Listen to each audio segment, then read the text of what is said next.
Text align, मिला क्या? Text align tag.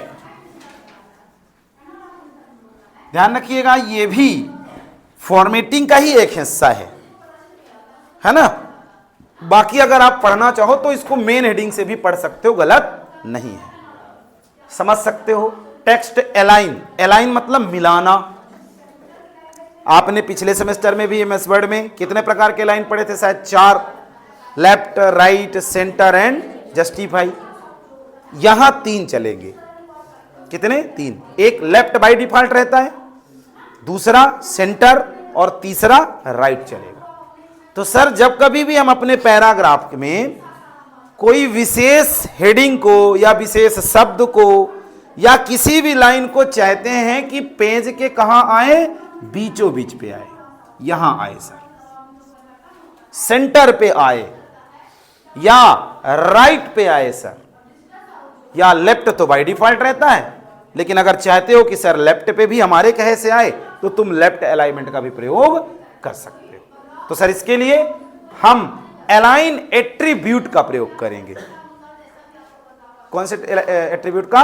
Align attribute का प्रयोग करके हम किसी भी टेक्स्ट को मध्यस्थ या अपने जरूरत के हिसाब से अलाइन कर सकते हैं। सर इसका भी प्रयोग पैराग्राफ टैग के साथ ही करना है।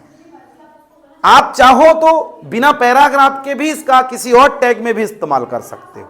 आप चाहो तो इसको हेडिंग के साथ इस्तेमाल कर सकते हो, लेकिन प्रोफेशनल और अगर बारीकी से नॉलेज लो व्यवस्थित तरीके से, तो अलाइन एट्रीब्यूट जो होता है वो किसी टैग के साथ यूज होता है। आपने पीछे पढ़ा है और उसका नियम है कि बराबर चिन्ह डबल कोटेशंस के अंदर उसकी वैल्यू लिखी जाएगी। तो सर इसे हम किस टैग के साथ इस्तेमाल करेंगे? किसी पैराग्राफ के साथ। और उस पैराग्राफ को अगर हम चाहते हैं कि बीच में आए, तब हम सर अलाइन एट्रीब्यूट के अंतर्गत एक सेंटर अलाइन का नाम है, उसे प्रयोग करके अपने पैराग्राफ को मध्यस्थ में रख सकते हैं। सारे प्रोग्राम आप उसी प्रकार से रखिएगा, HTML वगैरह बना लोगे ना, है ना। सीधे अपन बॉडी से काम करते हैं। बॉडी चालू करना है आपको, और बॉडी चालू करने के बाद क्योंकि कह रहा है क्या करना है? सेंटर पे लगाना है ना। तो अपन सीधा सीधा एक P चालू करेंगे। अभी ब्रैकेट नहीं बंद करेंगे क्योंकि हमने पढ़ा है कि किसी टैग के अंदर एट्रीब्यूट यूज करेंगे। तो कौन से टैग पे हम कर रहे हैं? Paragraph tag. सीधे यहीं पे लिख देंगे, थोड़ा स्पेस देंगे, अलाइन, P अलाइन। अब ये एट्रीब्यूट है। एट्रीब्यूट का नियम है कि पहले जिस एट्रीब्यूट को यूज करना उसका नाम, फिर बराबर का चिन्ह, और फिर डबल कोटेशन में उसकी वैल्यू। वैल्यू क्या है? कहां जाओ तुम? तो CENTER, ब्रैकेट बंद। आगे क्या लिखेंगे? आगे क्या लिखेंगे अब? हाँ बिल्कुल, क्या लिखेंगे? आगे ही लिख दीजिएगा VCC। अब अगर तुमको लगता है VCC बोल्ड आए, इटैलिक में भी आए, गाढ़ा भी आए, अंडरलाइन भी रहे, तो सब लगा लो। HUI। अब व्यवस्थित हेडिंग लगेगी क्योंकि अब बीच में है, बड़ी भी रहे, गाढ़ी भी रहे, इटैलिक भी रहे, अंडरलाइन भी रहे, सब हो गया।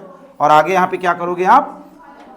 H1 से बंद करना चालू कर दो। H1 बंद, B बंद, और क्या क्या लगा है? U बंद और I बंद। जरूरत है तो लगाओ, नहीं है तो नहीं लगाओ, तुम्हारी इच्छा है। अगर हेडिंग दे रहे हो और हेडिंग को थोड़ा प्रोफेशनल रखना है तो मेरे हिसाब से हेडिंग तो दे ही दो।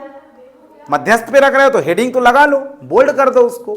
नहीं करना अंडरलाइन तो ना करो, इटैलिक नहीं करना है तो ना करो, और करना है तो कर लो। तो ऑप्शनल है, क्योंकि जब हम फॉर्मेटिंग करते हैं तो जरूरी होता है कि सब लगाएं। जो हमको सूट करेगा, जो हमारी इच्छा, उसको हम लगाएंगे, नहीं लगाना है तो नहीं लगाएंगे। उसके बाद चाहते ये जो वैष्णो कंप्यूटर लिखा है सर उधर से लिखे, इधर से नहीं। ये लेफ्ट है, वो राइट है, ये लेफ्ट कहलाएगा और ये राइट कहलाएगा, ये बीच में सेट। हम चाहते हैं वैष्णो कंप्यूटर कहां से लिख रहे, या कि चलो वैष्णो कंप्यूटर लेफ्ट ही रहने देते हैं, थैंक यू फॉर लिख देते हैं राइट में, है ना। तो अगर लेफ्ट ही रहने देना है तो हमको कुछ नहीं करना, सीधे पैराग्राफ लगा के वैष्णो कंप्यूटर वाली लाइन लिख देना है यहां पे, ठीक है।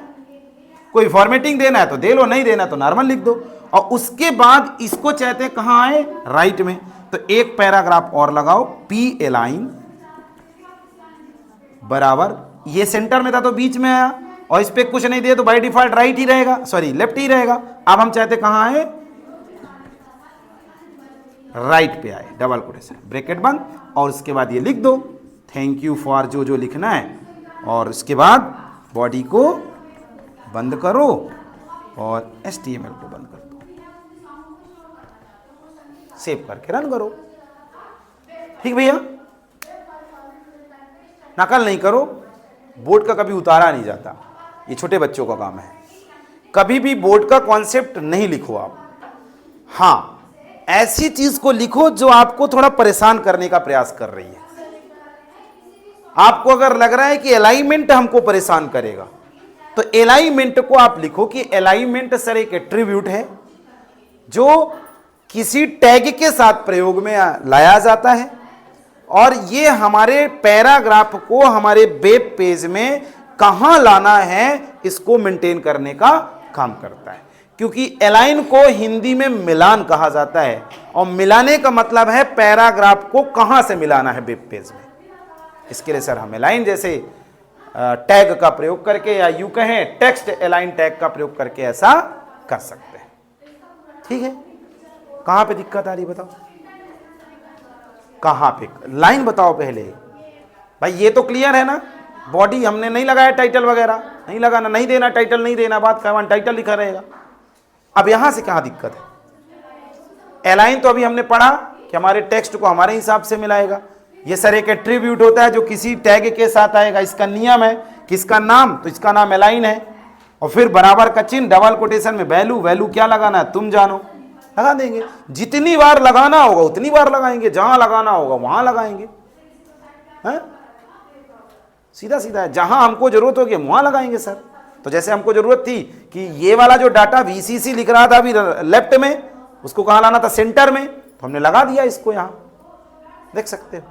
और हम, अगर आप कंफ्यूज हो रहे हैं तो मत लिखो इसको, कोई दिक्कत नहीं है, ये तो मैंने अट्रैक्शंस बढ़ाने के लिए कर दिया, आप इतना बस ले लो, कोई दिक्कत नहीं है। बस सेंटर पे VCC नॉर्मल लिख के आ जाएगा। और दूसरा हमने एक और ले लिया कि सर जो वो थैंक यू फॉर इधर आ रहा था, थैंक यू फॉर राइट पे चला जाए, तो ले लेंगे सर। ठीक है।